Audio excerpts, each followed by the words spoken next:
The little boy pressed both hands against the bakery display, smiling at a chocolate cake covered in tiny blue rockets. Then his mother quietly shook her head. "I'm sorry, cancel it." The baker hesitated. "Are you sure? We already wrote his name." She swallowed hard, staring at the floor. "I know. I just can't pay for it anymore." The boy never complained. He simply looked at the cake one last time and whispered, "It's okay, Mom." 3 people heard those words. The baker, an elderly woman near the coffee counter, and a tired-looking single father carrying a toolbox instead of shopping bags.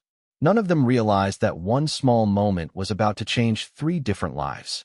Daniel Brooks had spent 12 hours fixing broken heating systems across Milwaukee. At 38, he was raising his 8-year-old daughter Emma alone after losing his wife to cancer 4 years earlier. He wasn't wealthy. Some weeks, after rent, groceries, and Emma's asthma medication, he counted coins for gas. But he knew something about birthdays. They mattered, not because of presents, because children remembered how they felt. Daniel watched the mother gently take her son's hand and leave before the cake was placed in the display. She kept smiling until the bakery door closed. Only then did her shoulders collapse. Daniel looked back at the unfinished cake. The baker quietly peeled off the little frosting plaque that read, "Happy birthday, Noah." Without thinking, Daniel stepped forward. "Don't throw it away." The baker sighed. "I have to.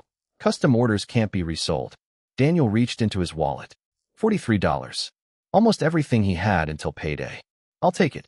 Driving home, Daniel placed the cake carefully on the passenger seat like it was fragile treasure. Halfway home, Emma noticed. "Dad, whose birthday is it?" Daniel smiled. "I don't know." She frowned. "Then why did you buy someone else's cake?" He told her what happened. Emma stayed quiet for almost a minute. Then she surprised him. "Can we find him?" Daniel laughed softly. "We don't even know his last name. But maybe someone does." That evening became a neighborhood mission. Daniel posted only one sentence in a local community group. "Looking for a little boy named Noah whose birthday cake was canceled today at Riverside Bakery." No questions asked. He expected nothing. Instead, his phone exploded. Dozens of people shared the post. A school secretary recognized the description. A crossing guard remembered seeing the mother. Someone knew the apartment complex. Within 3 hours, Daniel had an address. But another surprise waited. He parked outside a weathered apartment building where half the windows were covered with blankets instead of curtains. Emma carried the cake carefully. Before they reached the door, they heard singing. One voice. Soft. Trying very hard to sound cheerful. It was Noah's mother singing Happy Birthday by herself. No candles. No guests. No presents. Just a peanut butter sandwich with one pretzel stick standing upright like a birthday candle. Daniel froze. Emma looked up at him with watery eyes. "Can we still knock?" He nodded. When the door opened, Noah's mother immediately looked embarrassed. I don't have money for anything." Daniel gently held up the cake. "We're not selling it." She stared. "No."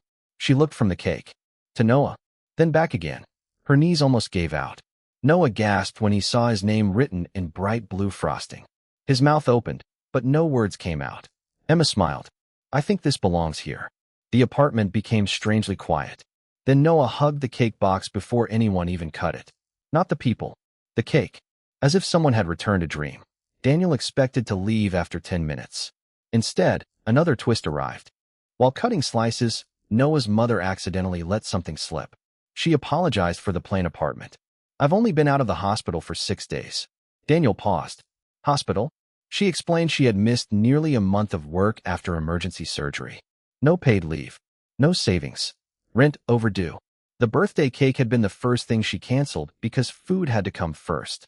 She had told Noah they were simply changing birthday plans. Noah had pretended to believe her.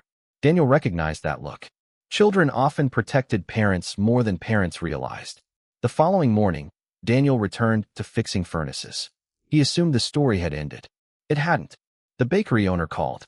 "I saw your community post." Daniel thought maybe there was a problem. Instead, the owner said something unexpected.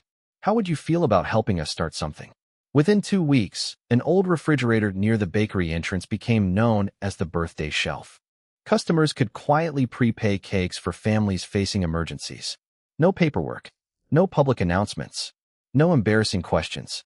If someone needed help, a cake was already waiting. The idea spread faster than anyone imagined. Other bakeries copied it. Florists donated balloons. A pizza shop added birthday dinners. None of it carried Daniel's name. Exactly how he wanted. Months later, Emma tugged on Daniel's sleeve while they walked into Riverside Bakery. The birthday shelf was nearly empty. Not because no one donated. Because every prepaid cake had been claimed that week. The owner smiled proudly. "We're ordering another refrigerator." Just then, someone walked through the door. Daniel almost didn't recognize her. It was Noah's mother. Healthier. Standing straighter. Wearing a bakery apron. She had accepted a part-time job there after recovering. She walked over holding a small envelope. "I've been waiting to give you this."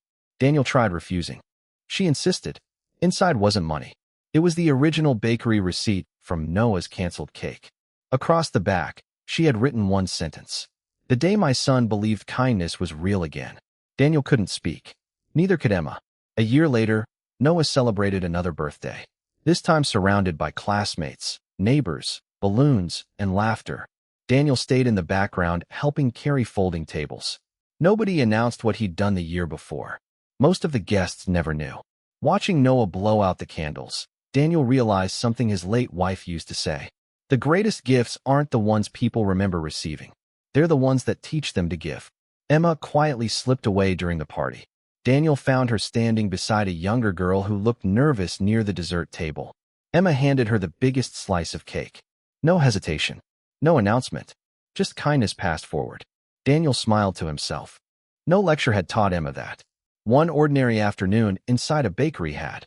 Sometimes the smallest decision costs almost everything you have. $43. A nearly empty wallet. A stranger's birthday cake. Yet the return on that investment couldn't be counted in money. It lived in every candle lit because someone chose compassion over convenience. Because real heroes don't always rescue people from burning buildings. Sometimes, they simply refuse to let a child believe they're forgotten.